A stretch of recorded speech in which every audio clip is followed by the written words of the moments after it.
దామోదర్ రాజనరసింహ గారు గాఢ నిద్రలకెళ్ళి ఒక్కసారి లేచి ఈ వీడియో చూడండి. దామోదర్ దగ్గర ఎవరన్నా ఉన్నా కూడా వాళ్ళు వీడియో చూసినా ఈ వీడియో ఆయనకు చూపించండి.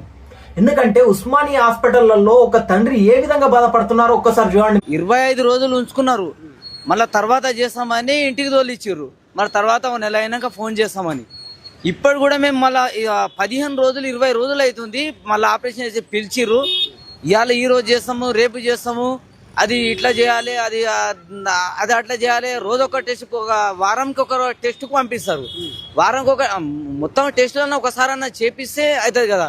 మేము పేదవాళ్ళము, మేము ఆమన్గల్ నుంచి వచ్చినాము. ఇక్కడ మీరు వైద్య శాఖకు మంత్రిగా ఉండి మీరు ఏం చేస్తా ఉన్నారు? మీకు నిజంగా కనుక వైద్య శాఖ మీద ఇంట్రెస్టే ఉంటే వైద్య శాఖలో ఇంత నిర్లక్ష్యం ఎందుకు జరుగుతూ ఉంటది? నా పని నేను సక్రమంగా నిర్వర్తిస్తలేను అని చెప్పేసి మీరు రిజైన్ ఇచ్చేసేయండి. అంతేగాని ఇలా పేద ప్రజలతో ఎందుకు ఆడుకుంటా ఉన్నారు? ఎన్నో ఇష్యూలు వస్తూ ఉన్నాయి తెలంగాణ ప్రభుత్వ హాస్పిటళ్లలో. ఎందుకు మీరు వాటి పట్ల రియాక్షన్ కూడా అయితలేరు?